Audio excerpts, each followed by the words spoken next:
Welcome back to All About Money with me, Chloe Fong. Joining us today is Allan Zeman, chairman of the Lan Kwai Fong Group, which is a major property owner and developer in one of Hong Kong's most popular tourist and entertainment districts. Thank you for speaking with us, Allan. Good to be here. So let's now also talk about Paul Chen's, the Financial Secretary Paul Chen's budget address. You know, Hong Kong's low tax rate has been a very major incentive for many businesses. But in the Financial Secretary's budget briefing last month, the Secretary suggested revising the property tax system to increase the revenue. It's the first time since 1995, which has proposals including to introduce a progressive system by 2024 to 2025, under which the tax rate will rise along with property rateable value. Chen expected the proposal might affect around 42,000 properties, and that the government revenue will increase by $760 million a year. At the same time, while the multinational corporations will face a new global minimum tax rate of 50% under the international tax reform, the government is also planning to introduce a domestic minimum top-up tax on these corporations from 2024 to 2025, which then is expected to bring in $15 billion a year. So all these proposals will bring higher taxes for the landlords. So I wonder, how will the tax reform impact the property sector, and how would you support the proposals? Well, I think, no one really likes to pay more tax. I mean, that's especially, property people in the property business, and nowhere in the world, it's just a known fact. I think that because of our low tax base, and because this this virus has really, we've had almost 3 years of it now, has really devastated our reserves. It's really eaten into our reserves. It costs a lot of damage to the economies, and so I think that. I don't think Paul Chan really had a choice. I think that the time has come because of what we've been through these last number of years, that he did have to maybe increase the rateable values of properties. The property prices in general are so high in Hong Kong. And so it just, over the last number of years, they've always been doing certain surcharges on properties, on sale of properties, in order to slow down the rise of the property market in Hong Kong. And really, it didn't really affect the market too much. The market still was a crazy market. It's the highest in the world today. So I think obviously nobody likes it, and it probably will become inflationary. But I do feel that he didn't have a choice, basically. And especially, as you say, with the, the multinational corporations now facing the minimum tax rate of 15%, along with the, other countries around the world have now adopted the 15% surcharge. And so I think that, again, that'll bring in, I think, $15 billion a year to the government by putting a surcharge on for companies. It'll be inflationary for sure. And inflation, of course, is going all around the world. But we don't have a choice at the moment. We have a low tax base, and not that many people pay tax in general in Hong Kong. So the money has to come from somewhere. And I think we'll try it and see if it does slow down the economy or damage the economy or damage Hong Kong. I'm sure they'll get rid of it very quickly. But I think at the moment we have to try it because we do have to get our reserves back up. Right. At the same time, there is also probably a new legislation coming up soon about the rent relief, to allow the tenants to delay their rent payments by up to 6 months. So I'm also wondering, what is your opinion about this measure? Well, they've now proposed reducing it to 3 months, not 6 months. Yeah. This was originally.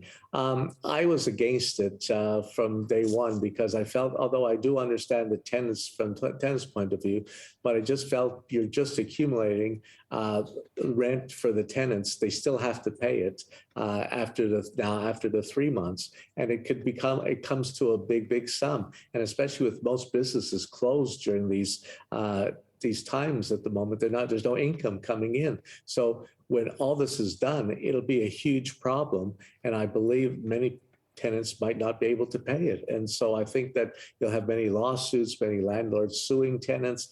I mean, Paul, of course, wants landlords and tenants to make deals. I mean, I'm doing that now on a monthly basis. It's much easier to give discounts on a monthly basis rather than having a one big lump sum, which sounds like a lot. And also for landlords, not everyone is a giant. And so they also need the cash flow to pay the mortgages and all that. Although Paul Chan said that he'll speak to the banks, HKMA has told the banks to maybe lay off for a while and collect it later, but you still have to pay it as a landlord. So it's not an easy thing.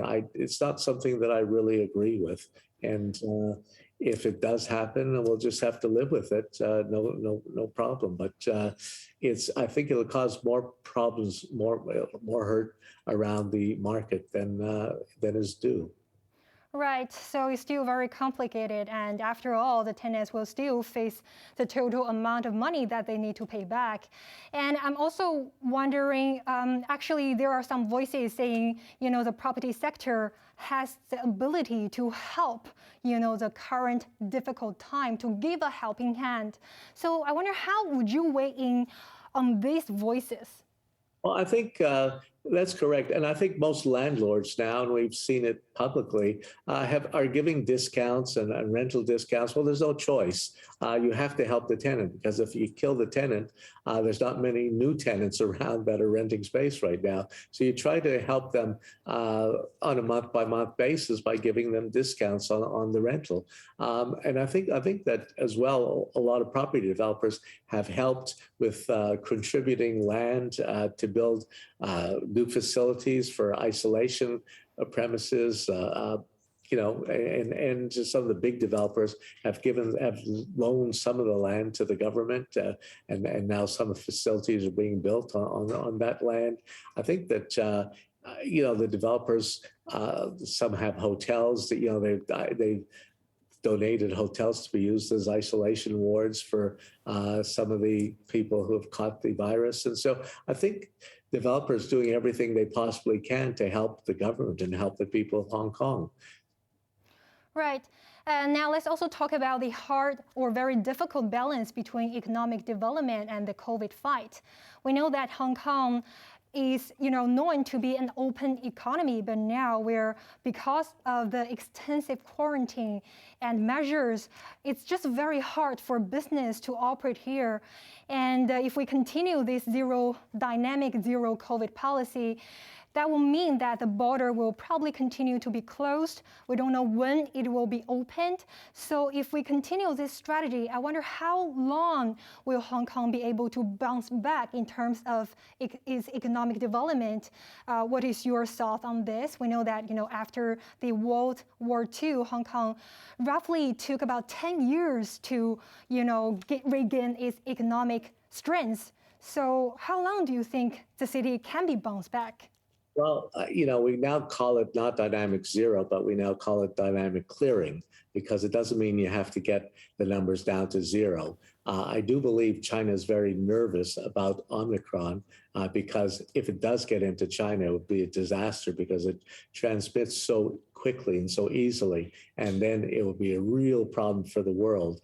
And that's why China practices dynamic clearing, dynamic zero. And they've been very, very successful with it. I agree with you that the border might not open for a while because this Omicron is so infectious, and so they might keep the border closed. But my belief is that we do have to, at some point, look at the international border that is closed, and I'm hoping that we can now get the virus to decrease it in April, and maybe towards the end of April, maybe start to open, even if China borders closed, maybe do a bubble, kind of like China did at the Beijing did during the Olympics, whereby they separated the Olympic site from the rest of Beijing. And maybe we let the international community come back to Hong Kong and then keep the border with China closed until China decides to open it.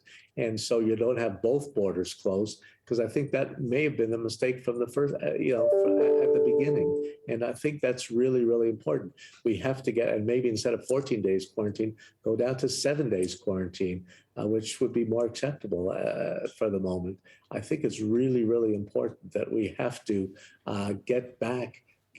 Otherwise, it's going to take a long, long time for people to start trusting Hong Kong again, and really, it's going to be very, very hurtful to China. China wants to have the Greater Bay Area, the GBA, to be in operation as quickly as possible, but this could really hurt that if many businesses leave Hong Kong. Right. Thank you so much for your time, Mr. Allan Zeman, the chairman of Lan Kwai Fong Group. We will definitely looking forward that the border will be open soon. We'll be back on HKIBC next Sunday. Until next time, good evening and take care. Thank you, Chloe.